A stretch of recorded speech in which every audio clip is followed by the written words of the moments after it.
In this episode, you'll discover how to train in the week before your race. Feel the grip of the oar handle, smooth yet firm in your hands. Taste the salt of your own sweat and the occasional splash of water. It's all part of the journey. Welcome to another episode of Faster Masters Rowing Radio. Each week, our host, Masters rowing coach Rebecca Caro, dives deep into the world of Masters rowing. Whether you're on the water or in the gym, join us to become a faster master. Let's go rowing. Hello, everybody, and welcome to another edition of Faster Masters Rowing Radio. I'm Rebecca Caro. Today, we're talking about the taper before racing. What's a taper? It basically is a reduction in your training volume so that you are ready to race on the day of your big event. Now, knowing you're ready to race is an interesting feeling if you've never had it before. You should feel like you're super energetic. You should feel like you're almost jumping out of your skin with energy and enthusiasm, that you're ready for anything. You might find your adrenaline's a little bit up because you're excited as well. You also will probably find your adrenaline's up because you're a little bit nervous, but it's not necessarily just that. The important thing is that the taper is designed to prepare you. Remember, when you train, it puts your body under stress, and to race, we need to remove those stresses so that you can give a really good performance. So, how do tapers work? In team sports, classically, they will taper and prepare every single week because they might have a match every weekend. In rowing, it's a little different. We tend to, even in the sprint season, only have maybe 2 weeks between each regatta event, maybe more. But certainly for your big event of the year, you will want to do a good taper. Just thinking about your entire year, most Masters rowers have 2 big peaks a year, a winter and a summer one, usually a long distance peak and a sprint racing peak, where sprint racing is 1K. You can do more than one sprint racing peak. So classically, you might do your own national championships event and then go and do another event later on, something like the World Rowing Masters, which is later in the year. But remember, after every peak, you have to reduce your training volume, rest, and reset before you can build to another peak. It really doesn't work if you peak and then go straight back into hard training again. So, taper is exactly what it says. It's all about reducing the volume and frequency and intensity of your training. But the intensity is quite interesting. So, if you think about a week before your big race, that's generally when your taper starts. So count back from race day. If it's a Saturday or if it's a Sunday, if you're at a 2-day regatta, choose your most important event. So say the quads, your big thing. Make the taper count back from your quads race and trust that your fitness will sustain you onto the finals and the events that you have after that key race, maybe on the Sunday.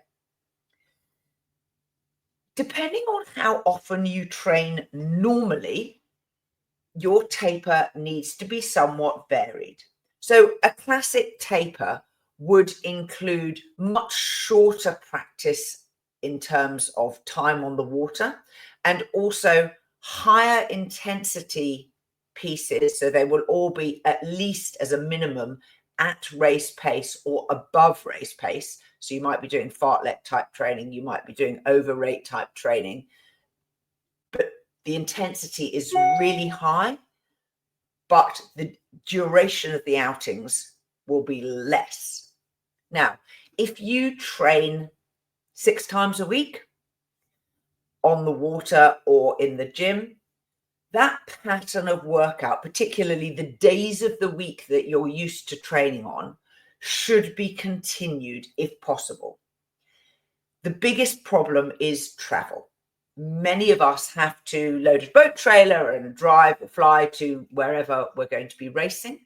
And classically, if your regatta starts on a Saturday, you'll be traveling on the Friday or maybe the Thursday night. So you can still train Thursday morning. Friday is not going to be a training day. If you have a regatta like the Australian Masters that is coming up in the next 2 weeks, the regatta starts on a Thursday. So you might need to travel on the Tuesday or the Wednesday. And of course, that's going to disrupt your normal days of the week that you're training on. So you need to make those adjustments. In the Faster Masters program, we recommend that as a minimum, you train 3 days a week, Tuesday, Thursday, and Saturday or Sunday, but mostly people train on Saturday. And then the other days are optional, and there is always a rest day. Now, if you train 3 times a week, following the pattern that I just described, you get a rest day in between each workout. So your taper needs not be any different from that, because you're already getting quite high amounts of rest relative to your training volume and intensity and frequency. For those people who train 6 days a week, they're going to be doing a slightly different taper. So in the taper program, we've put asterisks next to the days where you must do the workout, and the others don't have an asterisk next to them. Now, in general, we will always be doing practice starts during the taper week. Every single time you're on the water, you need to practice your starts. If you're doing multiple different crews, that's really useful because, of course, you want to practice it in your single and you want to practice it in your quad, etc. We'll also be doing race pace pieces which mimic different parts of the race. So a 1,000-meter race easily divides into 4 quarters or 2 halves. So you could be doing pieces in the first half of the race off a standing start. You could be doing pieces that are mid-race. You could be doing pieces that are your sprint to the line. And the taper recommends which ones you should be doing. In addition, it's really useful if you can to do at least one of those workouts on the course where you're going to be racing, in the direction of racing. Particularly if you're not used to training in a buoyed course, a buoyed course, it's really good steering practice. It's very good to familiarize yourself with the surroundings. So some regattas, for example, will have a warm-up area that's buoyed off so that you are separated from the racing. Some will enable you to do loops. Some will ask you to train behind the 1K start. Maybe they'll let you paddle down to the 2K start and then warm up between 2K and 1K. So knowing what the local situation is really useful, and being familiar with it. And then also getting practice in backing onto the start itself. Even if you just back in, and do a start of 15 strokes and then paddle. One of my favorite workouts in a taper is to do what I call a roll over the course, where you do every single push that you have planned in your race plan and then paddle at about 24 or 26 strokes a minute in between them. So you do your racing start, drop down to 24 or 26, then do, if you have a push, say at 500 meters, you do that push, which might be a 10, a 20, a 30 stroke, whatever it is that you practiced and planned, and then you drop back down to 24, 26, then you bring the rate back up and maybe do your finishing sprint. That's great in several ways because it gives you bursts of intensity, it gives you practice on the course, and it keeps your blood going at a slightly higher pace than normal. We don't often paddle at 24 to 26, but it gets you familiar with the racing distance. And that's also a really useful thing to do. So your taper needs to cover off, firstly, recovery. By doing higher intensity and less duration, you will have more rest. You'll be expending less energy, and that's really important. It's also about optimizing your performance, both psychologically and physiologically, which obviously some of that echoes into the recovery, but you might also have things like visualizations planned as part of your taper. Injury prevention is also said to be part of a taper because you're doing less and you're resting your body, so you're less likely to get injured during the race event, the regatta itself. Bringing mental and physical freshness and good energy levels into the event will help you overcome things like nervousness and anxiety.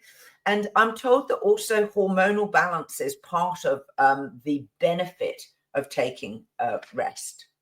Now, this may not happen to you as a master, but one of the things that tapers have been known to produce is allergies and viruses. So I know people who at the time were on national teams, but when they started their taper down from intense training towards the racing event, their body succumbed to a virus. And of course, any sort of cold or flu or nowadays COVID means that you're not going to race well.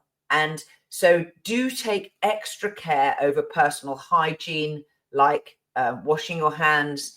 If you're flying, you might want to wear a face mask just to try and be sure that you don't catch something on the plane. Just be careful and protective of your own body because you've worked really hard for this race event, and don't undermine your own performance by succumbing to something that is easily preventable.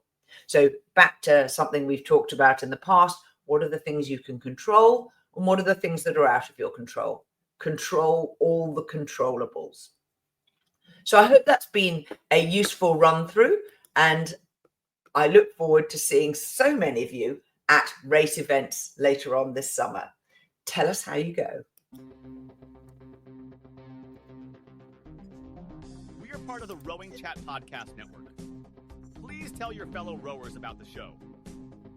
If you've learned just one helpful thing from today's episode, please consider supporting the show for as little as $1 per month by visiting fastermastersrowing.com/podcast.